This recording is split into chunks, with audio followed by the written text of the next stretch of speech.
C'est bon, ça tourne? J'ai pas l'air con avec ton chapeau là? Ouais, on s'en fout, tu me diras. Ouais, bon, je sais pas si c'est une bonne idée, hein. Quoi? Ah ouais, c'est une arme russe, mais bon... Merde, quoi. Bon, vas-y, envoie ton doublage. Во время вспышек новых звезд там или еще. Non mais c'est n'importe quoi, ça se voit que c'est pas moi qui parle, hein? Mais les gens le savent que je suis de Gajoubert, que je suis pas russe. Quoi? Ça fait plus couleur locale? Mais couleur locale de quoi? On est en France, je mets des drapeaux français partout, on est à Gajoubert, qu'est-ce que... Ça ressemble à la Russie? Ouais, vas-y, laisse tomber, on rembobine, on fait comme d'habitude.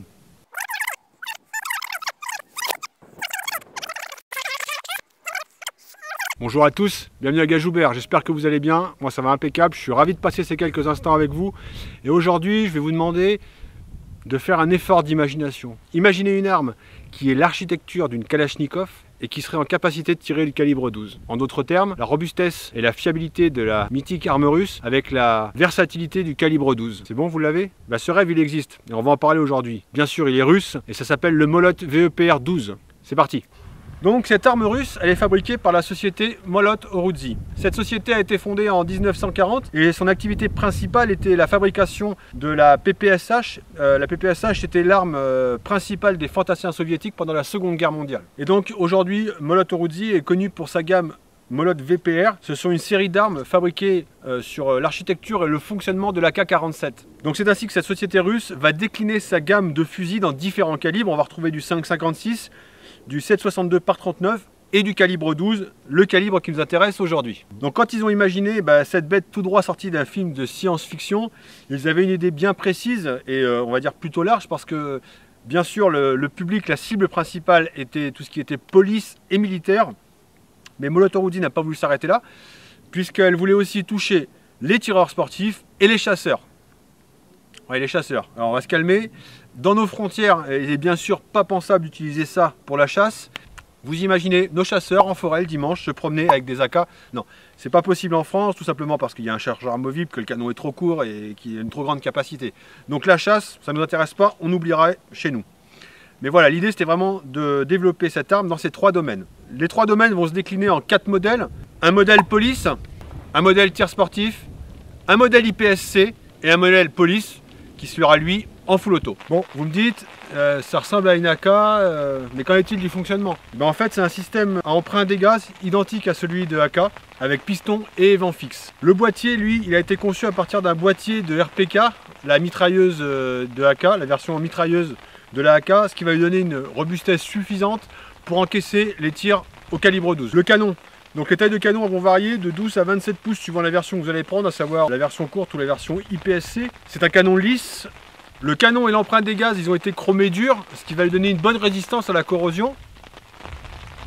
Sachant qu'il fait grand soleil, c'est une bonne chose. Le canon, il y a un filetage à l'avant avec un frein de bouche.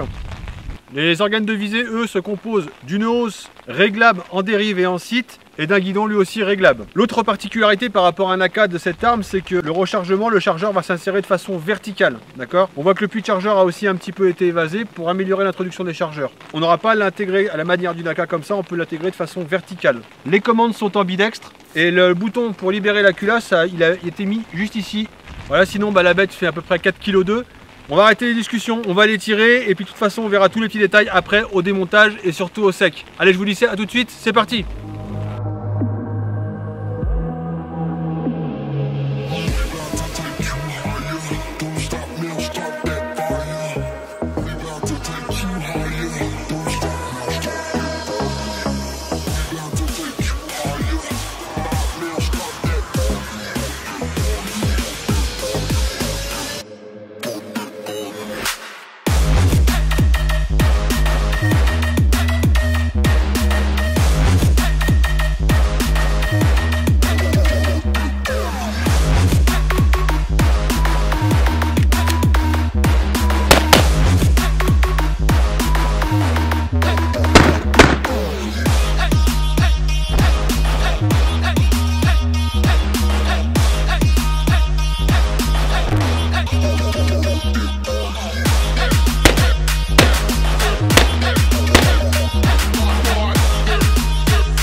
Bon, ce que je vous propose, c'est qu'on va aller la nettoyer, on va aller la démonter et puis bah voir ce qu'il y a un petit peu dedans. Allez, on se retrouve à l'intérieur.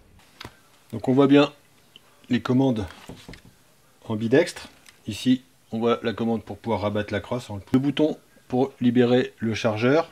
On a un rail Picatinny sur le dessus, là sur les côtés. Le frein de bouche qui est vissé et les organes de visée mécaniques. Pour le démontage, c'est très simple. J'appuie ici et on voit en fait que le capot il est sur un moyeu, ce qui va nous permettre, si on a une lunette, de garder un zérotage à peu près correct. Donc ensuite, je libère le ressort. Je viens tout sortir.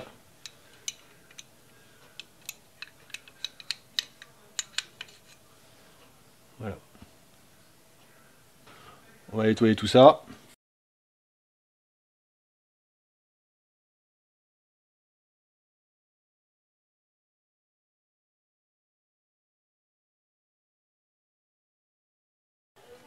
Pour le montage, c'est très simple. Hop, on met la culasse, on vient mettre le tenon en butée.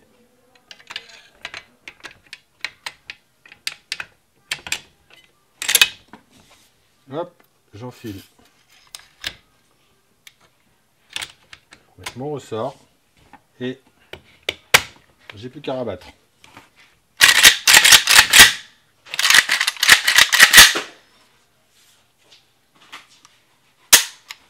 Nickel.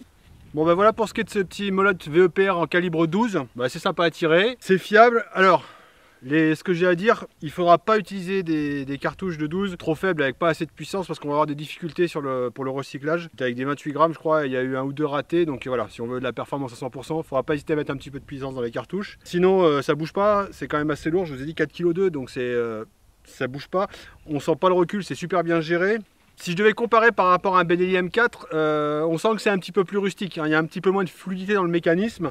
Il y a pas mal de pièces, c'est assez anguleux, donc c'est vraiment une arme russe, hein, c'est rustique. Alors, autre point important, cet été à Gajoubert, il y a l'équipe russe d'IPSC qui est venue s'entraîner. Il y avait un ingénieur de chez Kalachnikov et ils avaient tous des molottes. Et ils nous ont expliqué que les produits à l'importation, c'était un petit peu compliqué. Pourquoi? Parce qu'en termes de régularité dans la production, quelquefois, c'était pas forcément ça. C'est-à-dire que vous en avez un qui va marcher très bien et un autre qui va un petit peu moins bien marcher. Si jamais l'arme vous intéresse, il vous en coûtera bien sûr une autorisation de catégorie B2. Pour ce qui est du tarif, alors là aussi les tarifs, on en voit beaucoup de différents, ça va dépendre de la version que vous allez choisir. Ça va de 1600 € à 2005, à la sortie il était à plus de 3000 €. Ce qu'il faut savoir aussi, c'est que des armes qui se font rares, notamment en ce moment aux États-Unis par exemple, où il y a un embargo sur les produits russes, on ne le trouve plus. Je ne sais pas qu'il en est en Europe, voilà, donc c'est pas une arme forcément qu'on va trouver facilement. Bon mais voilà, elle a de la gueule, c'est rustique, c'est solide. Je pense que les fans d'AK vont s'y retrouver. Si vous êtes fan d'AK et que vous aimez le calibre 12, c'est ce qu'il vous faut. Avant de terminer cette vidéo, je voulais passer le bonjour à Tony et à Chichi, deux abonnés qui sont venus me voir il y a quelques temps à Gajoubert. Et comme vous pouvez le voir, après un petit peu d'entraînement, il a réussi à passer le baptême et il a coupé sa carte. Je vous salue tous les deux et à bientôt. Donc voilà, c'était tout pour moi, j'espère que ça vous a plu. Je vous dis restez sur Habile à droit et on se retrouvera bientôt pour une prochaine vidéo.